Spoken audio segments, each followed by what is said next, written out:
الحمد لله نحمده ونستعينه ونستغفره ونستهديه ونعوذ بالله من شرور أنفسنا وسيئات أعمالنا من يهد الله فهو المهتد ومن يضلل فلن تجد له وليا مرشدا وأشهد أن لا إله إلا الله وحده لا شريك له وأشهد أن سيدنا ومولانا محمدًا عبد الله ورسوله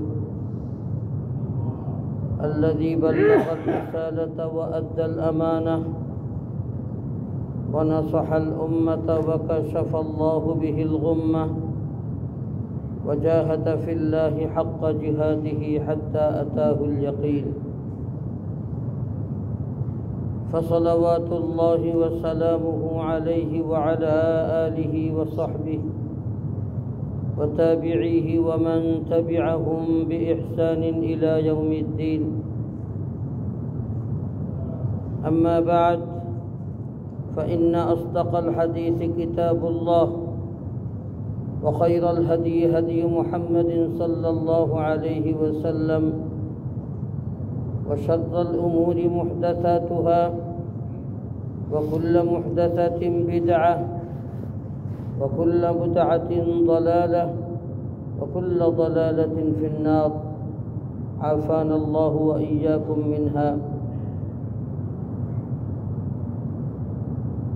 ثم أما بعد، فأعوذ بالله من الشيطان الرجيم. بسم الله الرحمن الرحيم. كنتم خير أمة أخرجت للناس تأمرون بالمعروف وتنهون عن المنكر وتؤمنون بالله.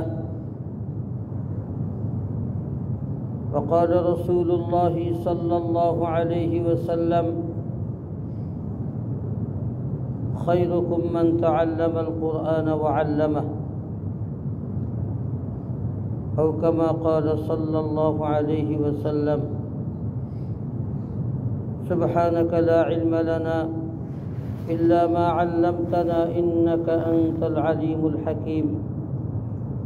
اللهم علمنا ما ينفعنا وانفعنا بما علمتنا وزدنا علما. اللهم أرنا الحق حقا وارزقنا اتباعه، وأرنا الباطل باطلا وارزقنا اجتنابه. اللهم صل وسلم وبارك على نبينا محمد وعلى آله وأصحابه أجمعين.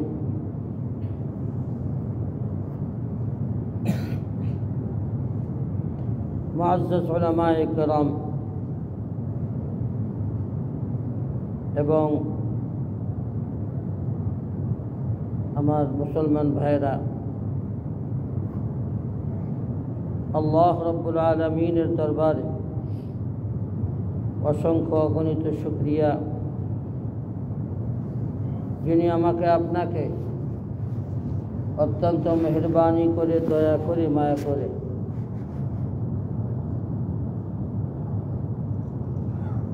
বহু মানুষের মধ্য থেকে বাছাই করে করে আমাদের এই গুটি কয়েক মানুষকে মাগরিবের নামাজ জামাতে আদায় করার পর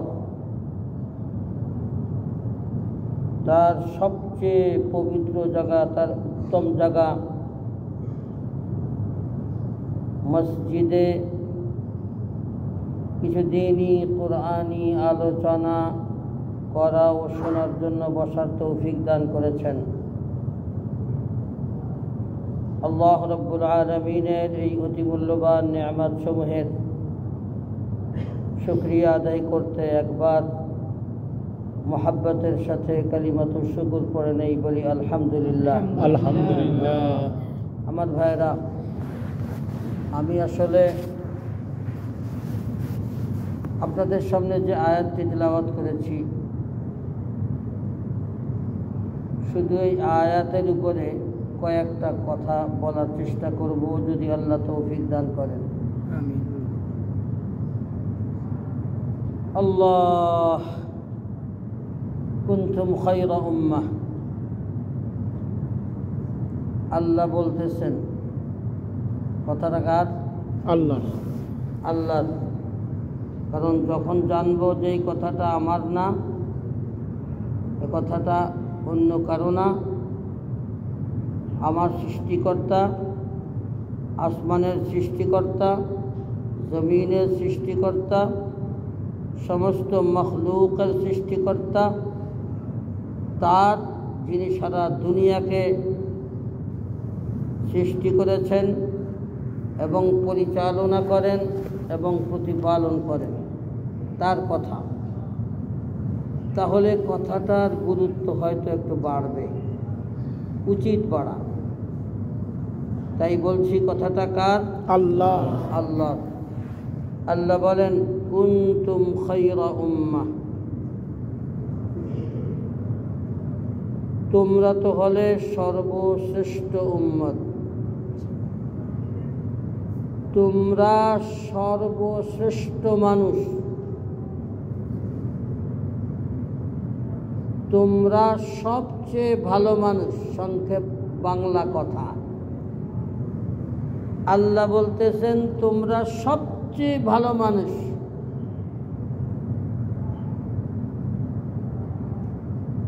যত মানুষ আমি দুনিয়াতে সৃষ্টি করেছি তার মধ্যে তোমরা সর্বশ্রেষ্ঠ এবং সবচেয়ে ভালো মানুষ।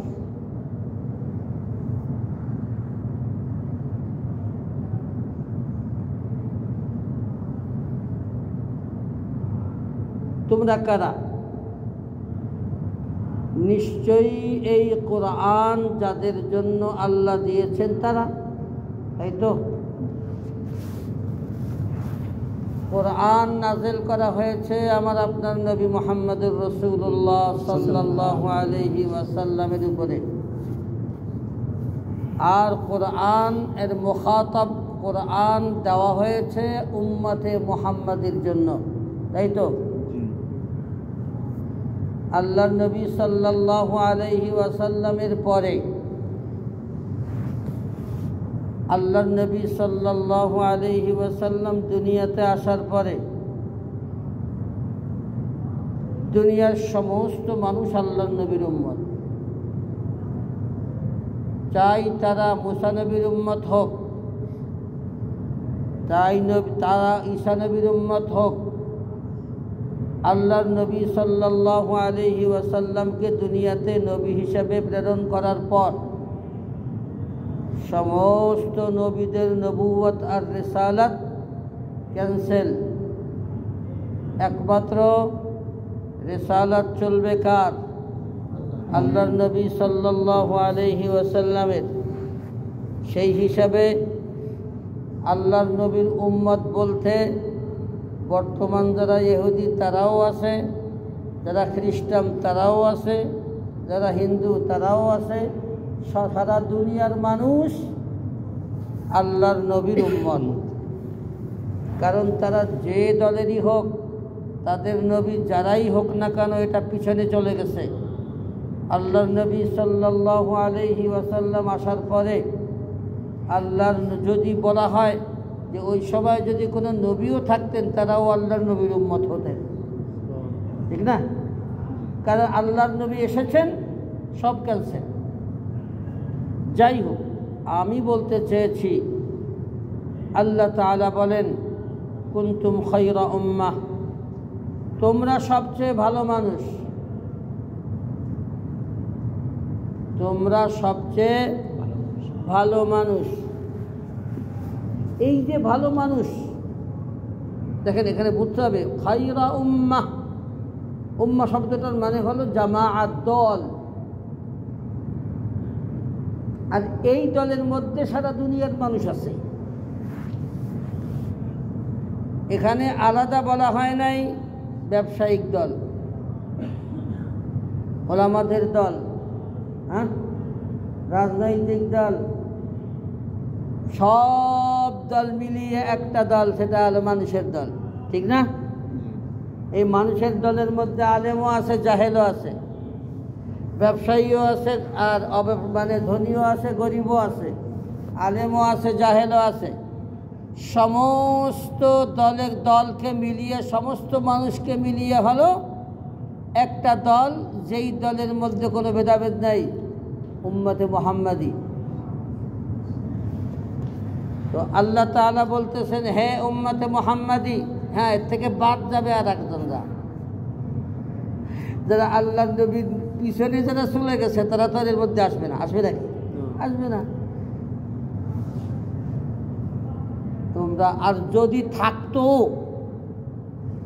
যদি এই সময় অন্য কোন নবীর উম্মত থাকেও, নবী থাকেও, তবুও আল্লাহর নবী আসার পরে আল্লাহর নবীর উম্মতই শ্রেষ্ঠ। আমি এই কথার উপরে লম্বা কথা বলবো না, কারণ অন্য আয়াতও আছে। আল্লাহ তাআলা সেখানে পরিষ্কার বলে দিয়েছেন, কিয়ামতের ময়দানে আল্লাহ তাআলা এই শ্রেষ্ঠত্ব পরিষ্কারভাবে প্রমাণ করবেন। যখন মানুষ বলবে যে আল্লাহ, আমাদের নবীরা আমাদের কাছে তোমার দাওয়াত পৌঁছায় নাই,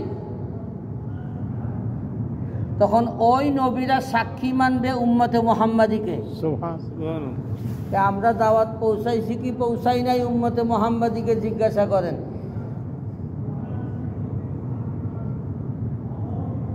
তখন ওই উম্মতরা বলবে, আল্লাহ, উম্মতে মুহাম্মাদি তো আমাকে অনেক পরে আইছে, আমরা পৌঁছাইছি কি পৌঁছাই নাই তা তারা কি করে জানলো?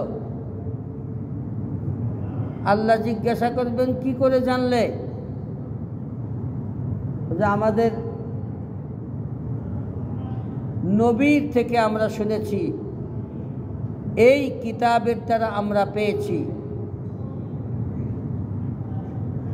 চিন্তা করেন তো, অন্যান্য উম্মতরা তাদের নবী তাদের কাছে দাওয়াত পৌঁছাইছে কি পৌঁছায় নাই তার সাক্ষী হিসাবে মানল কাদেরকে?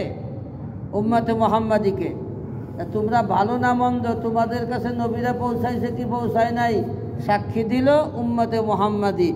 এর দ্বারাই আল্লাহ প্রমাণ করে দিলেন যে উম্মতে মুহাম্মাদি তোমাদের চেয়ে ভালো। ঠিক না বেশি? আর নবী ঠিকমতো পৌঁছাইছে কি পৌঁছায় নাই, আমাদের নবী, সেটার তো প্রশ্ন আছে না। কারণ কিতাবুল্লাহ যেটা সামনে রয়েছে, এটার উপরে তো কথা বলার ক্ষমতা কারো নাই। আমার ভাইয়েরা, ওই কথাটা আল্লাহ তাআলা একটা আয়াতে বলতেছেন, উম্মাতাও ওয়াসাতাল লিতাকুনু শুহাদা আলান নাস ওয়া ইয়াকুনার রাসূলু আলাইকুম শাহীদা। কেননা তোমরা অন্যান্য নবীরা তাদের উম্মতদের কাছে দাওয়াত পৌঁছাইছে কি পৌঁছায় নাই সেটার সাক্ষী তোমরা দেবে, আর তোমাদের সত্যতার সাক্ষী নবী দেবে। বুঝতে পারতেছেন না? আমি যেটা বলতে চাচ্ছিলাম সেটা হলো, আল্লাহ বলেন, হে উম্মতে মুহাম্মাদি, তোমরা সর্বশ্রেষ্ঠ মানুষ।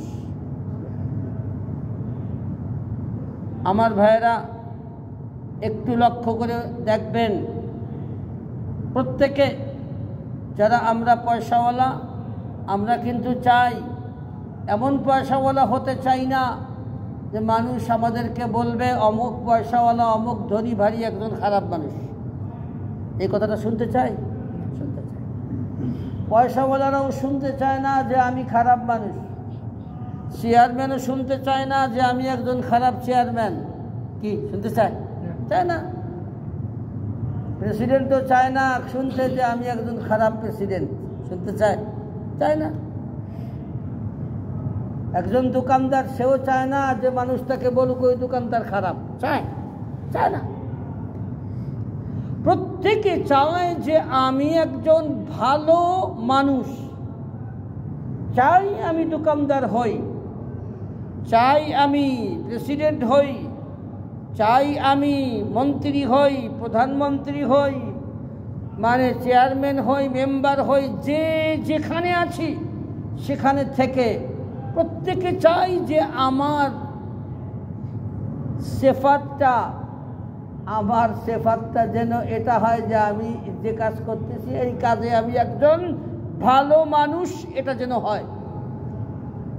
যত চেষ্টা করুক না কেন, চেষ্টার পরে যদি শেষমেশ গিয়া প্রমাণ হয় যে তুমি একজন খারাপ মানুষ, তুমি একজন খারাপ মানুষ, এত করে খাওয়াই, বিবাহ করার পরে স্বামী যদি মনে হয় তুমি একজন খারাপ স্বামী, এই কথাটা কেউ শুনতে চায়?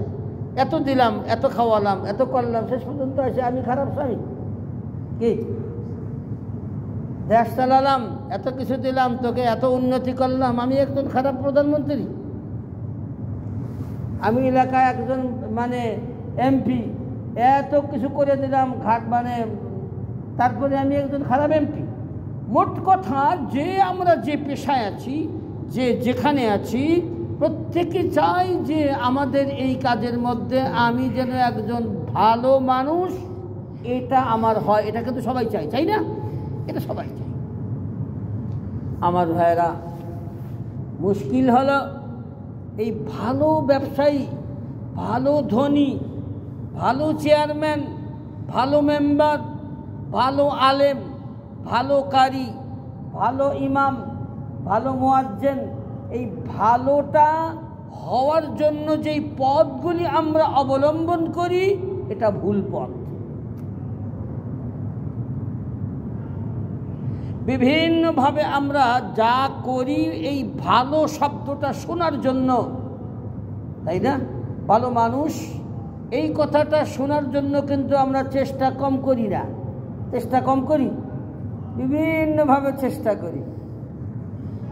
কিন্তু আল্লাহ তাআলা এই ভালো মানুষ শব্দটা শোনার জন্য যেই কাজ করার কথা বলেছেন, যেই সিফাতটা আল্লাহ বর্ণনা করেছেন, অনেক সময় আমরা সেই কাজটা করি না। আল্লাহ বলেন, কুনতুম খায়রা উম্মাহ, তোমরা সর্বশ্রেষ্ঠ মানুষ। কেন? কি কারণে? একটু খেয়াল করি, কি কারণে আমরা শ্রেষ্ঠ মানুষ? উখরিজাত লিন্নাস,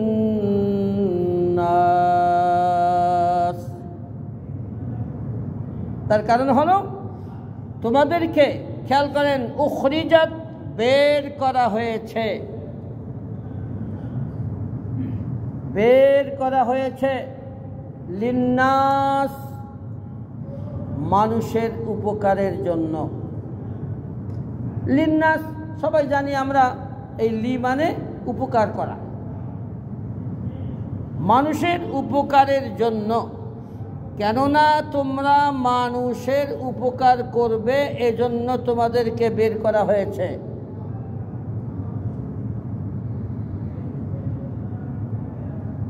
উপকার কিভাবে করবে এই কথাটা বলার আগে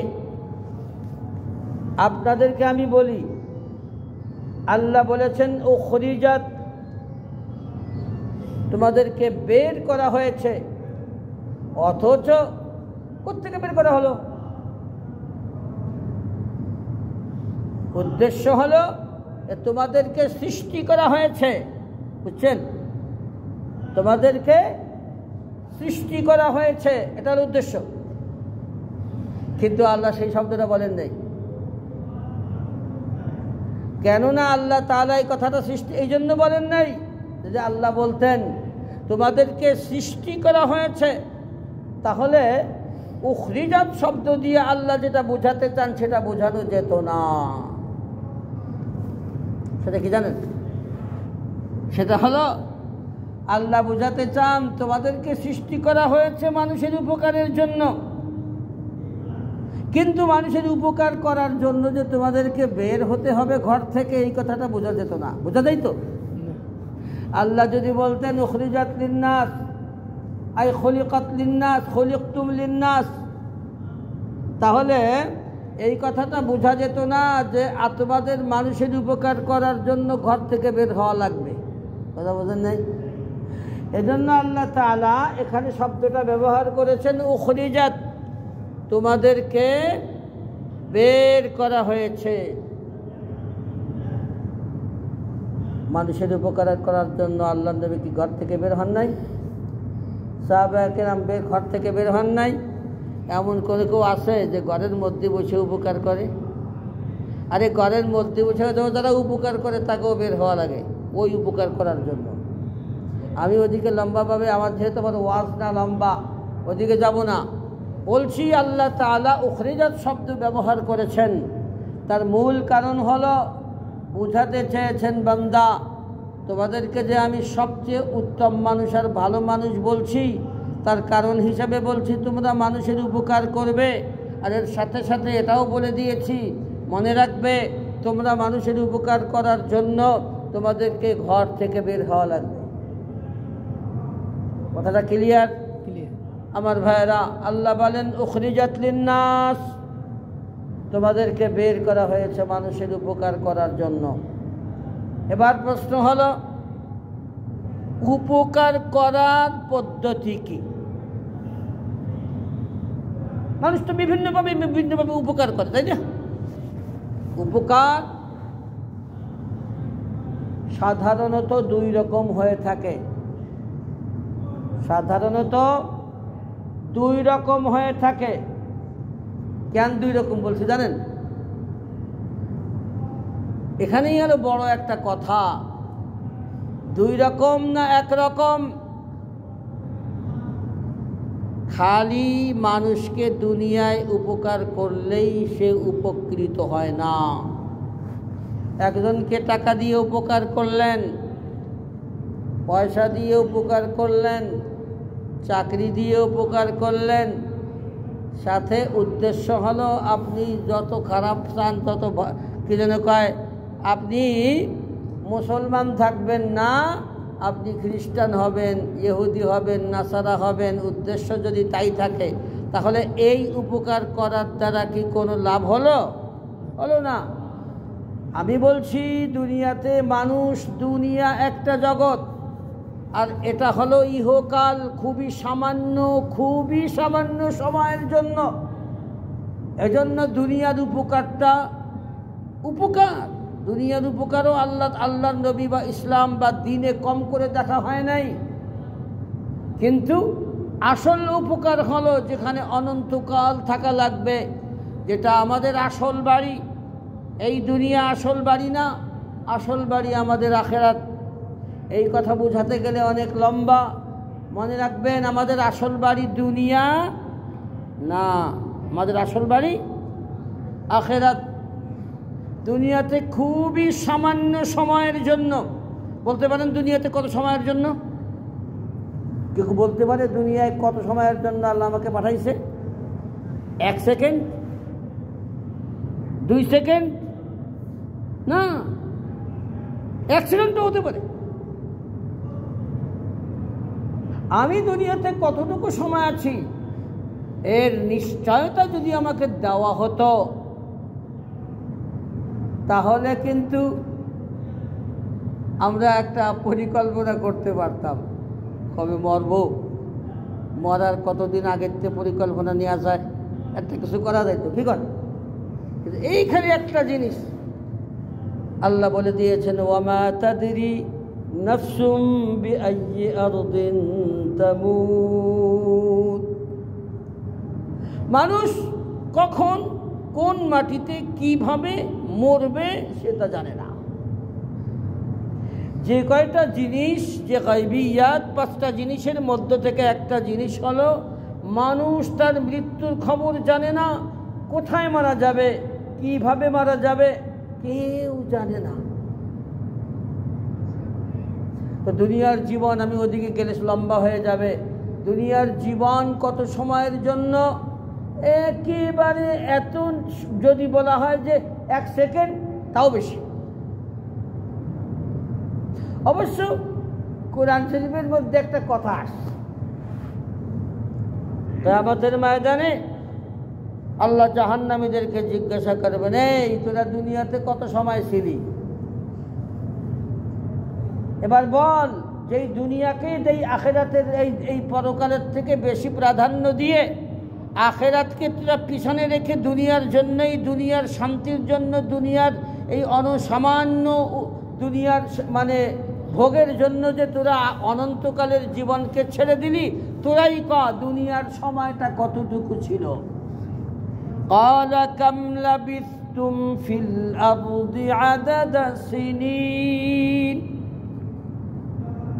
কতক্ষণ তোরা দুনিয়াতে অবস্থান করেছিলি? তখন কি বলবে জানেন? قالوا لبثنا يوما أو بعض يوم, আরে দুনিয়াতে একদিন অথবা আধা দিন ছিলাম। কি বুঝলেন? দুনিয়াতে কত সময় ছিলাম? একদিন অথবা আধা দিন। তারপরে আবার কয় ফাসআলিল আদিন, একদিন না আধা দিন, পুরা তো সঠিক বলতে পারবো না, যারা গণনায় পারদর্শী তাদেরকে জিজ্ঞাসা করো।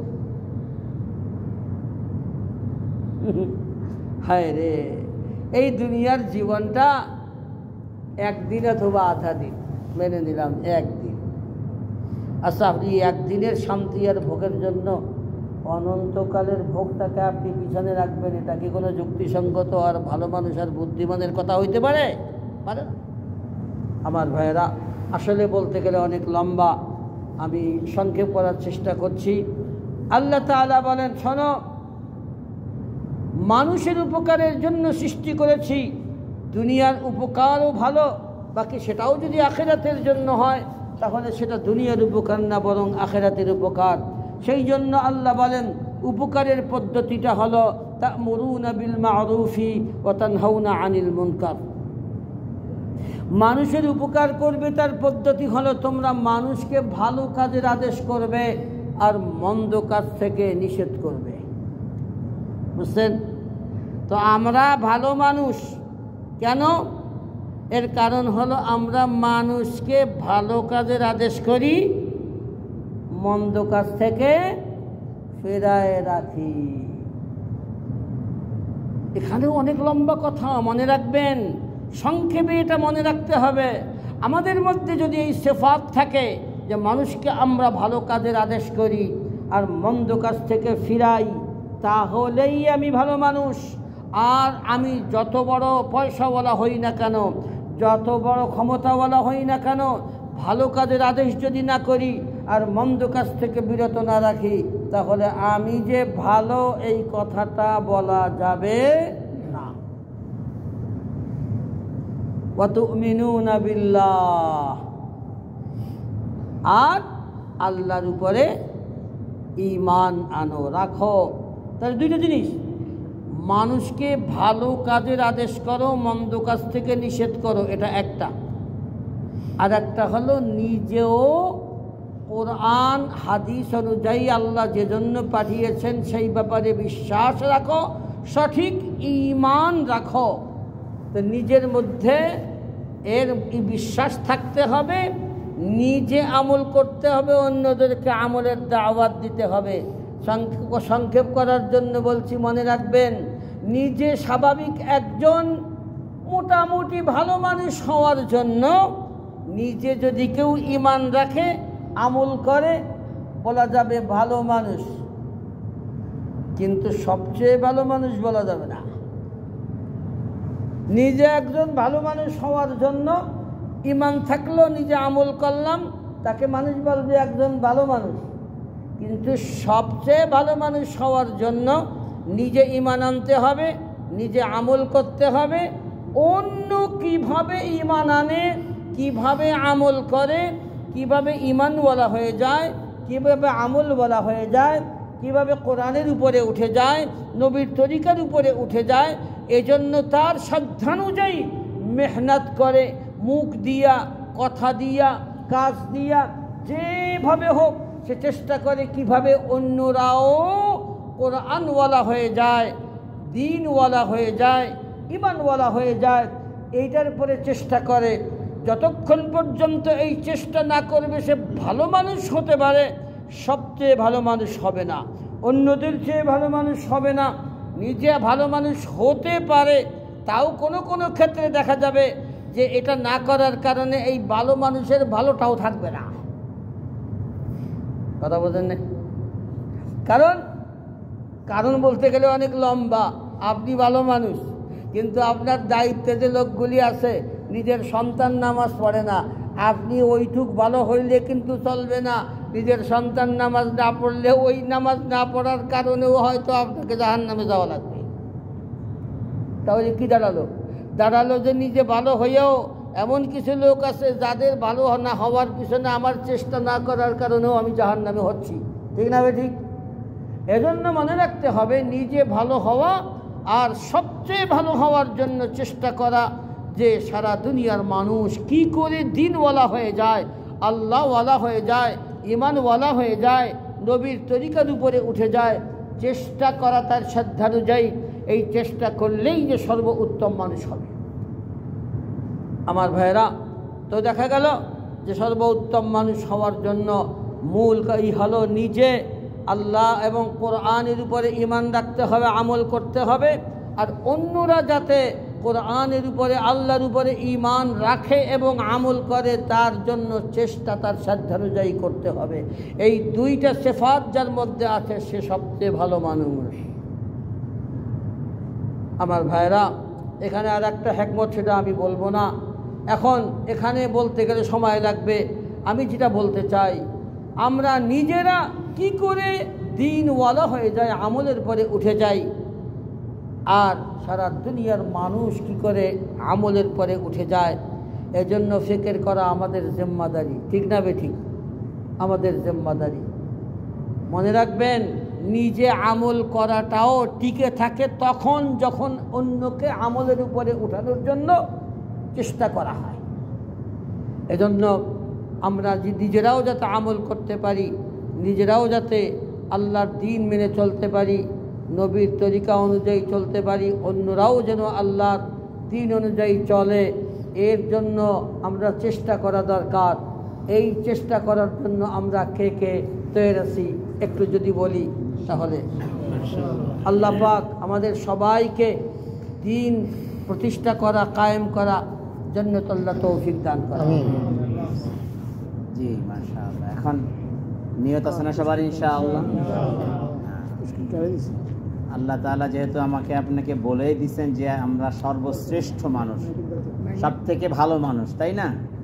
এতক্ষণ তো আমরা আলোচনার দ্বারা পরিষ্কার বোঝা গেছে সব থেকে ভালো মানুষ আল্লাহ যেটা বলেছেন, এই ভালো মানুষ হিসাবে আমি আপনি প্রমাণিত হওয়ার জন্য যেটা করতে হবে, যে নিজে ভালো কাজ করতে হবে, অন্য মানুষকেও ভালো কাজের দিকে ডাকতে হবে। আমি নিজেও আমল করব, অন্য মানুষকেও ভালো কাজের দিকে ডাকব। এই দুইটা কাজ যদি হয় খালাস, তাহলে আল্লাহ তাআলা আমাকে আপনাকে যে ভালো মানুষ বলেছেন ওইটা প্রমাণিত হবে। বাস এইটা হলেই আমার আপনার জন্য দুনিয়ার জীবনেও আল্লাহ সুখ শান্তির ফয়সালা করবেন, আর আখেরাতেও আল্লাহ তাআলা আমাদের জন্য জাহান্নাম থেকে মুক্তি এবং জান্নাতের ফয়সালা করবেন।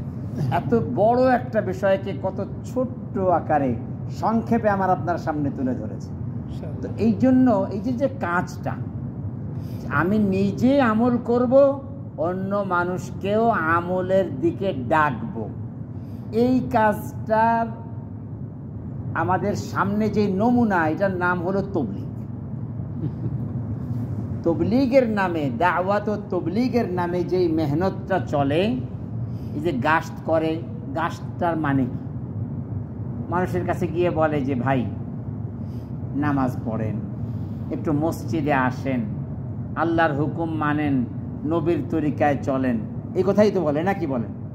সৎ কাজের আদেশ, অসৎ কাজ থেকে নিষেধ, ভালো কাজের কথা বলা। তো এই কাজটা মানুষকে দিনের দিকে ডাকা, এই কাজটা ছিল নবীদের কাজ। তো নবীদেরকে আল্লাহ তাআলা এই কাজ শিখাইছেন। এই কাজ নবীদেরকে কে শিখাইছেন? আল্লাহ শিখাইছেন। আর আমরা যারা উম্মত, আমরা এই কাজটা শেখার জন্য কোরআনের মধ্যে অন্যান্য নবীরা কিভাবে দাওয়াতের কাজ করছেন সেই ঘটনাবলী বর্ণনা করছেন, যে এটা দেখে দেখে তোমরাও শেখো, যে কিভাবে দাওয়াতের কাজ করতে হয়। তো এখন আমরা সবাই তো আর কোরআন বুঝি না, তো আমাদের এখন কিভাবে দাওয়াতের কাজটা শিখতে হবে, এই ভালো মানুষ হওয়ার জন্য যেই কাজটা, এটা শেখার জন্য কি করতে হবে? বলে যে এই ভালো মানুষের একটা দল, দাওয়াতের কাজ করার জন্য একটা জামাত। আল্লাহ তাআলা অন্য আয়াতে বলেছেন ওয়ালতাকুম মিনকুম উম্মাহ, তোমাদের মধ্যে যেন একটা জামাত যেন এরকম থাকে যারা ইয়াদউনা ইলাল খাইর, মানুষকে ভালো কাজের দিকে ডাকে, ওয়া ইয়ামুরুনা বিল মারুফ, সৎ কাজের আদেশ করে, ওয়া ইয়ানহাউনা আনিল মুনকার, এবং খারাপ কাজ থেকে তারা নিষেধ করে, ওয়া উলাইকা হুমুল মুফলিহুন, এই মানুষগুলোই হলো সফল কামিয়াব একটা জামাত। তো আমরা এই জন্য যখন আমরা অল্প কিছু সময় নিয়ে আমরা এই ভালো মানুষের সাথে যখন আমরা চলবো ফিরবো, মসজিদ হলো জান্নাত, ফেরেশতাদের পরিবেশ, এই পরিবেশের মধ্যে আমরা কিছু ঈমানি আলোচনা করব, জান্নাত জাহান্নামের আলোচনা করব, আখেরাতের আলোচনা করব, তো আমাদের ভিতরে আল্লাহ তাআলা সেই যোগ্যতা দিয়ে দিবেন যে আমরাও এই ভালো কাজের দিকে ডাকার যেই কাজটা আমরা করতে পারব। এটার জন্য কিছু সময় আমাকে আপনাকে দিতে হবে। দুনিয়ার সব কাজ শেখার জন্য কিছু সময় দিতে হয় না। আপনি যেই কাজটা পারেন আমি হয়তো ওই কাজটা পারবো না, যেহেতু আমি ওটা শিখি নাই। যে গাড়ি চালায় সে গাড়ি চালানো শিখেছে, এই জন্য সে পারে। যে শেখে নাই সে অনেক বড় আলেম হইলেও সে গাড়ি চালাইতে পারবে না, কারণ কি সে ওটা শেখে নাই। তো যে কোনো কাজ করার জন্য আগে কাজটা শিখতে হয়, ঠিক কিনা বলেন? তো এই কাজ নবীওয়ালা কাজ, এই কাজটা করার জন্য কাজটা শেখার দরকার আছে কিনা বলেন? আছে। হ্যাঁ, তো এই কাজটা শেখার জন্য কিছু সময় আল্লাহর রাস্তায় তাবলীগে জামাতের সাথে বের হইয়া এই কাজটাকে দাওয়াত ইলাল্লাহ, আল্লাহর দিকে ডাকা, এই কাজটা শেখা, এইটার জন্য কে কে তৈরি আছেন তাই বলেন? কার কার নিয়ত আছে যে ইনশাআল্লাহ আমি কিছু সময় দিয়ে এই কাজটাকে শিখবো? নবীদের কাজ, তো এই জন্য কমপক্ষে আমরা মাসে 3টা দিন লাগাবো, এই নিয়তটুকু কার আছে যে 27 দিন আমি দুনিয়ার আমার কাজ ব্যস্ততা আমি করব, কিন্তু মাসে 3টা দিন দিয়ে আমি এই কাজটা শিখব? সব সাথে এই কার কার নিয়ত আছে? আমরা একটু নিয়ত করি। কথা বুঝে আসছে না?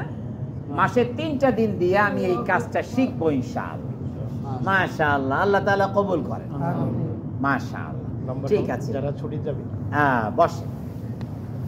বিষয়টা হলো কি, কথাটা বুঝতে হবে। আমরা খুব পরিষ্কার ভাষায় হযরতের কথা থেকে আমরা বুঝতে পারছি যে এই কাজটা আমাকে করতে হবে, করার জন্য একটু শিখতে হবে। শেখার জন্য বেশি দরকার নাই, অল্প অল্প সময় মাঝে মাঝে আমরা 3টা দিনের জন্য বের হব। আর মসজিদে গাস্ট হয় না? মসজিদে একটা দিন এরকম গাস্ট হয়, আশেপাশের লোকদেরকে একটু দাওয়াত দিয়া একটু বয়ান হয়, আমরা ওই আমলটার মধ্যে একটু জুড়বো। কে কে রাজি আছে? জুড়বো না ইনশাআল্লাহ? অল্প অল্প কইরা। এরপরে মনে করেন ওই যে 52 নম্বর মার্কাজ আছে, ওই মার্কাজে বৃহস্পতিবারে বয়ান হয়, মঙ্গলবারে এখন বয়ান হয়, ওইখানে মাগরিবের পরে বয়ান হয়। তো ওই বয়ানের মধ্যে আমরা যারা পারি একটু জুড়বো। আর যখন ছুটি পাবো, দেশে যাই, ছুটি হয়, ছুটি যখন হয় তখন আমরা একটু বেশি সময় নিয়ে আমরা নিয়ত রাখবো 4 মাস সময় লাগানো। যদি না পারি 40 দিন লাগাবো। ইজতেমা আছে জানুয়ারির 2 তারিখে ইজতেমা। এই ইজতেমাটা কিসের জানেন? আমাদের বাংলাদেশে এত বড় একটা নিয়ামত, সারা পৃথিবী থেকে লক্ষ লক্ষ মানুষ ওইখানে জমা হইতেছে। এই কিভাবে আমরা এই নবীওয়ালা কাজটা করতে পারি, সারা দুনিয়ার মানুষ কিভাবে এইরকম নবীওয়ালা কাজ, এই কাজটা করতে পারে, এই কাজের উদ্দেশ্যেই ওই ইজতেমাটা হইতেছে। আমাদের দেশ অনেক সময় দেখা যায় যে আমাদের নিজেদের দেশে হইতেছে, কিন্তু আমরা শরিক হইতেছি না। তো আমরা যদি ছুটি ছাটাটা এমনভাবে করি যে ওই ইজতেমায় যাইয়া শরিক হইতে পারি, আর ওখান থেকে আমারও কিছু সময় লেগে যায়, তো নিয়ত করা যায় যে ইনশাআল্লাহ আমরা ইজতেমায়, আগামী বছরের ইজতেমায় ইনশাআল্লাহ আমরা যাওয়ার জন্য চেষ্টা করব। এরকম একটু নিয়ত কি করা যায়? জি। নিয়তটা করলে কি গুনাহ হবে? জি। কার কার নিয়ত আছে? জি।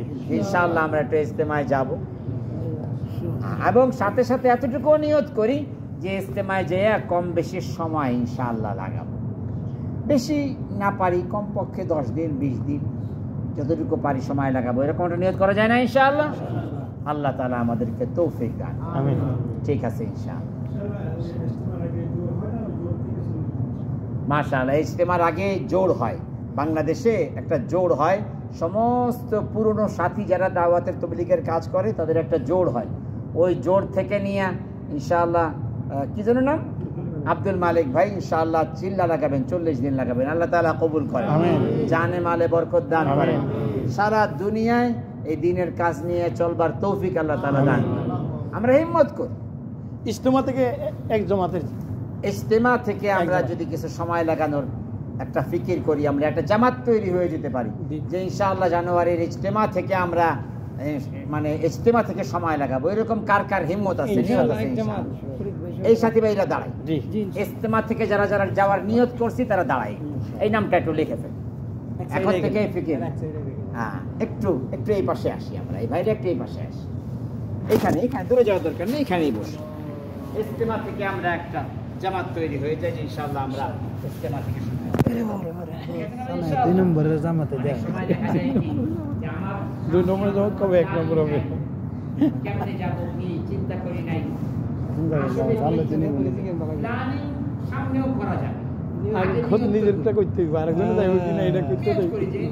নিজের টার্গেট ঠিক আছে যে যাইব কি না, আমি যাবো কি আল্লাহ যদি নিয়ত যদি সই তো ইনশাআল্লাহ রাস্তা আল্লাহ করে। হ্যাঁ, না পারি তো না করে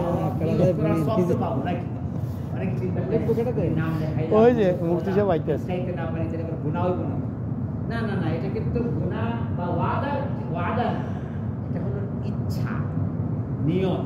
ইনশাআল্লাহ আমার নিয়ত আছে, আমি চেষ্টা করব যে আমি ইজতেমা থেকে ইনশাআল্লাহ যাওয়ার কিছু সময় লাগে, এরকম একটা নিয়ত করি। তো যদি আমি যেতে নাও পারি তো নিয়ত করার সবটা পেয়ে যাব।